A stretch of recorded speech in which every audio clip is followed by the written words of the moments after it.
பேக்கில் போட்டு கொடுத்துருங்க. பேக் வேணும்.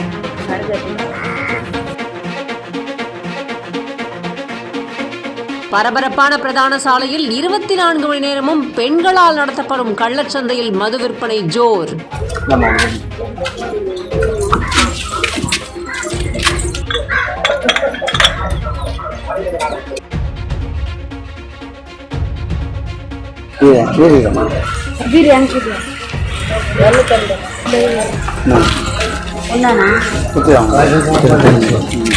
இன்னைக்கு ஒரு நாளைக்கு வாங்கிப்போ. ஐயா இவர்கிட்ட பீர் காஃபி நம்புறோம். பாட்டில் ரெடி பண்ணி வந்து வச்சுக்கிறேன்.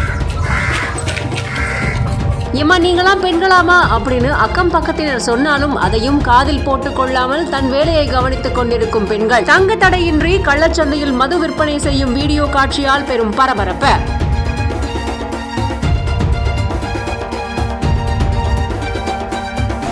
சென்னை புறநகர் பகுதியான மறைமலை நகர் காவல் நிலைய எல்லைக்கு உட்பட்ட காட்டாங்குளத்தூர் பகுதியில குடிசை வீடுகள்ல வச்சு பெண்கள் சகஜமா மது பாட்டில்களை விற்பனை செய்யும் வீடியோ தான் இப்பொழுது நீங்க பாத்துக்கிட்டு இருக்கீங்க. இந்த வீடியோல 4க்கும் மேற்பட்ட பெண்கள் ஒன்று சேர்ந்து மது பாட்டில்களை மற்றும் கூலிங் பீர் பாட்டில்களை மதுபான கடையில விட கூடுதல் விலைக்கு 24 மணி நேரமும் விற்பனை செய்யறதா புகார்கள் வந்த வண்ணம் இருக்கு. இப்படி இருக்க மது பாட்டில்களை விற்பனை செய்யும் வீடியோ காட்சி இப்போ வெளியாகி இருக்கு. அதுல ஒரு பெண்மணி நாற்காலியில உட்கார்ந்துகிட்டு பணம் வாங்கிக்கிறதும் இன்னொரு பெண்மணி மதுவை கொண்டு வந்து கொடுக்கறதும் இந்த மாதிரியான காட்சிகள் எல்லாம் நம்மளால பார்க்க முடியுது. தொடர்ந்து 24 மணி நேரமும் மக்கள் நடமாடக்கூடிய இந்த புறநகர் பகுதியில சட்டவிரோதமா தங்கு தடை இல்லாம கள்ளச்சந்தையில மது விற்பனை படுஜோரா நடந்துகிட்டு இருக்கு. இதனால காவல்துறையை சேர்ந்த உயர் அதிகாரிகள் நேர்ல போய் ஆய்வு செஞ்சு சட்டவிரோதமா கூடுதல் விலைக்கு விற்கப்படுற மது பாட்டில்களை கைப்பற்றி விற்கப்படுவதை தடுக்கணும் அப்படின்ற கோரிக்கை எழுந்திருக்கு. இந்த வீடியோ இப்போ வெளியாகி பெரும் பரபரப்பை ஏற்படுத்தி இருக்கு. பேக்கில் போட்டு கொடுத்துருங்களா. பேக் வேணும். சருகத்து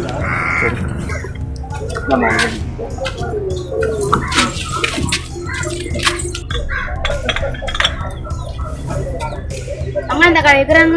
வேற ஏதாவது இருக்கா? இங்கிலீஷ் மாதிரி பிரியாணி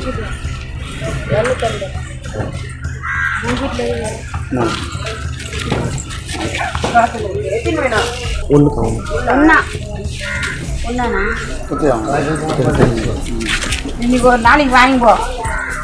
இன்னைக்கு எப்படி இது பார்க்கணும். ஐயா இவர்கிட்ட பீர் காஃபி நம்புறோம். பாட்டில் ரெடி பண்ணி வந்து வச்சுக்கிறேன்.